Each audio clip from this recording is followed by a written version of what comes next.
Friends, देखिए कई लोगों के क्वेश्चन होते हैं और ये बहुत बड़ा एक डाउट है कि एससी एसटी की ज़मीन खरीदने पर क्या नियम है। और कई लोगों को क्वेश्चन कि 143 के बाद एससी एसटी की ज़मीन खरीद सकते हैं कि नहीं।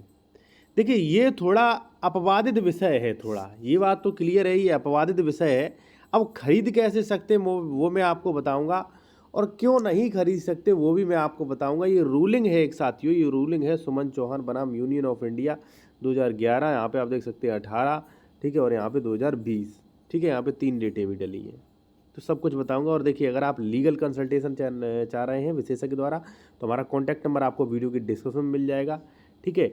या आप कोई प्रॉपर्टी परचेज करना चाहते हैं या खरीद चुके हैं, उसका डॉक्यूमेंट्स आपको चेक करवाना है, ठीक है।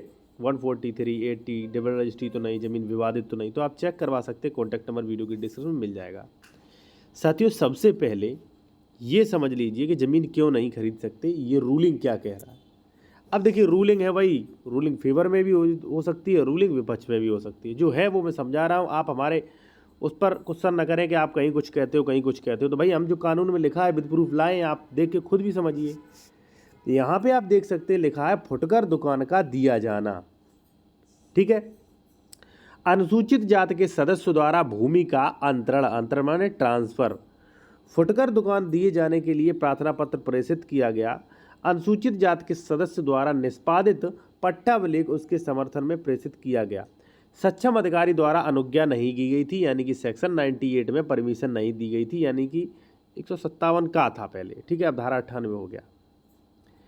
फुटकर दुकान दिए जाने के लिए अंक देने के लिए पट्टे पर विचार नहीं किया गया। प्रश्न ये है कि क्या उत्तर प्रदेश जमींदारी विनाश भूमि अधिनियम की धारा 157 का के प्रावधान, 157 का वही है जो रिस्ट्रिक्शन लगाता था, अभी तो वर्तमान में वो सेक्शन 98 है, ठीक है, के प्रावधान केवल कृषि भूमि पर लागू होंगे, क्वेश्चन मार्क टिक, कि जो रिस्ट्रिक्शंस जो है वो केवल कृषि भूमि पर लागू होंगे। यह धारित किया गया कि 157 का के प्रावधान, यह प्रावधान मतलब 157 का में यह प्रावधान नहीं किया गया है कि ये केवल कृषि भूमि पर ही लागू होंगे, ठीक है। यह धारित किया गया कि कलेक्टर से अनुज्ञा के बिना, यानी कि कलेक्टर की परमिशन के बिना पट्टा विलेख निष्पादित किया गया था, उसे ठीक ही उपेक्षित कर दिया गया है, यानी कि रिजेक्ट कर दिया गया है। निष्पादित यानी कि वो कैंसिल कर दिया गया है। और यदि सक्षम अधिकारी की इजाज़त के बिना अनुसूचित जाति के सदस्य द्वारा पट्टा विलेख निष्पादित किया जाता है तो उसे उपेक्षित यानी कि रिजेक्ट किया जा सकता है। सुमन चौहान बनाम यूनियन ऑफ इंडिया, ठीक है। ये आप देखिए, ये आप समझिए, और उसके बाद आप ज़मीन खरीदिए।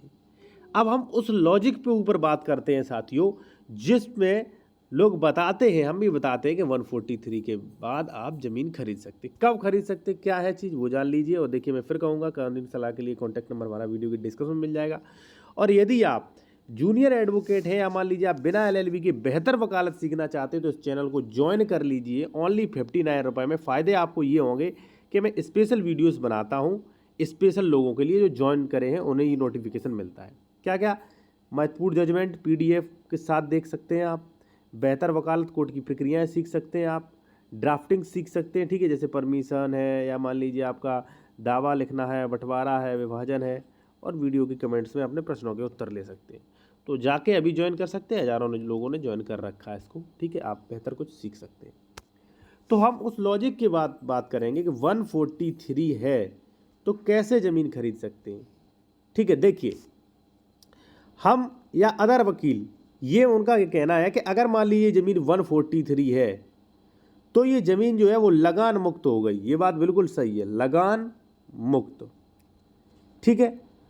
तो हमारा या लोगों का कहना ये होता है, जब ये लगान मुक्त हो गई है, जब इस पर सिविल कोर्ट लागू हो गया है, जब इस पर रेवेन्यू के कानून लागू नहीं हो रहे हैं ज़्यादा, ठीक है, सिविल कोर्ट को पावर है, तो इस पर रेवेन्यू की धारा 98 यानी कि 157 का क्यों लागू होगी, ठीक है, क्योंकि ये ज़मीन आवासीय हो गई, और आवासीय ज़मीन हो गई है तो मामला कहाँ जाएगा, सिविल कोर्ट में, और सिविल कोर्ट में UPRC तो चलती नहीं, तो हमारा भाई क्यों।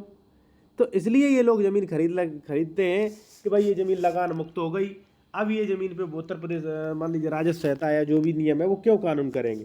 काम करेंगे। तो इस लॉजिक पे खरीद लेते हैं। बाकी जो मना किया गया वो दूसरा इस लॉजिक पे किया गया, ठीक है। और मैं आपसे कहूँगा, अगर मान लीजिए आप ज़मीन खरीद रहे हो सेक्शन 80 में, तो वहाँ पे आप ये भी चेक करें ये किस सन में आदेश किया गया था, ठीक है, और आदेश कितने एरिया का किया गया है, किस सेक्शन में किया गया है, वो भी चीज़ें आप चेक करें साथियों, ठीक है। बाकी अगर आप वीडियो अच्छा लगा लाइक करें, और लीगल एडवाइस ले सकते हैं, कॉन्टैक्ट नंबर वीडियो के डिस्क्रिप्शन में मिल जाएगा, और चैनल को ज्वाइन भी कर सकते हैं आप।